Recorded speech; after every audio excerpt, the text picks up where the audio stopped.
The Reconquista Initiative presents Atheists Cannot Be Good Without Belief in God.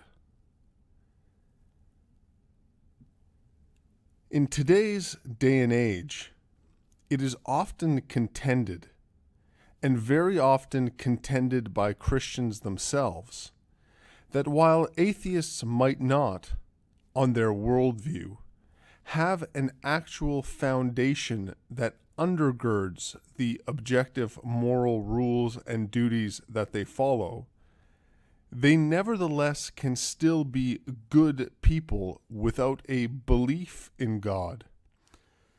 Indeed, it is argued that atheists are individuals who, though denying the existence of God and thus not having a sound basis for their belief in the existence of moral rules and duties, still feel the pull of morality on their hearts, for they live in a theistic universe, or so the theist contends.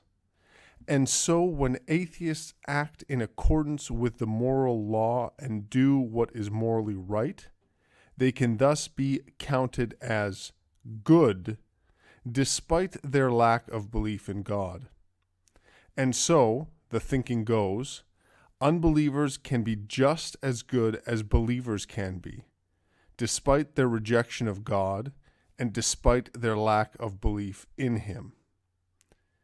Now, while this contention is often used as a means to build bridges with atheists by trying to placate the outrage that some atheists would feel if told that they are indeed not good due to their lack of belief in God, the fact is that a strong case can be made to show that atheists are not objectively good people, or at least not as good as theists are, precisely because atheists lack a belief in God and reject Him. Indeed, it is the atheist's own willful atheism which ensures that he cannot be considered a good person, or at least not nearly as good of a person as a believer can be. And the funny thing is that there is no way that the atheist can escape this conclusion, for it stays with him regardless of whether theism or atheism is correct. Now, the reason why the atheist cannot be considered good without a belief in God is twofold. First, and for the sake of argument, consider what occurs if atheism is true. If atheism is correct, and if God really does not exist, then atheists cannot be considered good in an objective sense, given that, on atheism, there are no objective moral rules and duties that would allow us to call atheists good in some real or significant way.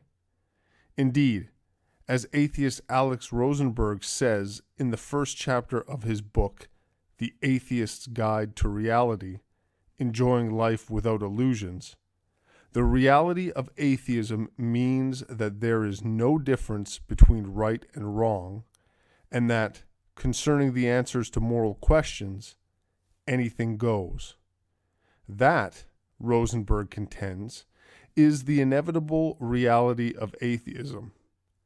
But if that is the case, then while atheists on atheism might be considered good in a trivial and essentially tautological sense, because on such a view, anything that atheists do can be considered good by them, the fact is that on such a view, neither atheists nor anyone else can be considered good in an objective sense, for there is no objective good that people can be compared to. Indeed, only if there was some type of external standard of goodness against which the actions and behaviors of atheists could be compared, could we determine if atheists were good or not in some non-trivial sense. But since there is no such standard on atheism, then there is no objective way to label atheists as good given atheism. So if atheism is true, atheists are not good in the way that we normally use that term. But now, consider what occurs if atheists are wrong. Consider that if God, the creator and continuous sustainer of all that is, exists, and yet willful atheists do not believe in him and do not acknowledge him nor give him the worship that he is due from his creatures. Then, in a very real sense, atheists are moral failures in a very significant way. Indeed, in such a case, atheists are not being good, or at least they are not being good about a very fundamental issue, for they are failing to fulfill the most critical moral duty and commandment that they should be fulfilling, namely, to love God with all their heart and soul and mind. Indeed, by failing to believe in God, so long as the lack of belief is willful and not due to some uncontrolled cognitive disability or ignorance, an atheist is morally deficient in such a vital and significant way that we would be very hard-pressed to call him good. And even if we could label the atheist good in spite of his lack of belief, then, at best, he would most certainly be less good than a believer in God would be, all other things being equal, of course. Thus, if God exists, then the atheist's willful lack of belief in God is not a morally neutral issue, but rather it is a factor which gives us the grounds to question the atheist's categorization as a good human being. And it is also a factor that allows us to rationally see a believer as more moral than an atheist. Again, all other things being equal. And so the long and short of it is this: whatever way that atheists turn, they cannot be meaningfully considered good without a belief in God. For if atheism is true, then their actions are neither good nor evil, and so it is essentially trivial to call them good. But if God exists, and atheists fail to give God the acknowledgement and worship that he is due as their creator and constant sustainer, then this is a moral failing of such significance that it is, once again, hard to label anyone who fails in such a way as good. Thus, whatever way the atheist turns, he cannot meaningfully be defined as good, or at least not as good as a God believer is.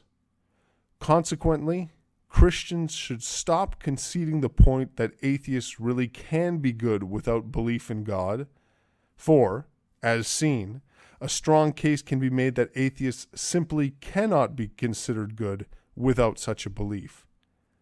But lest some Christians suddenly think themselves ultimately better than atheists given this conclusion, they themselves should heed the words spoken by Jesus himself in Luke 18:19 and Mark 10:18. Quote, "No one is good except God alone."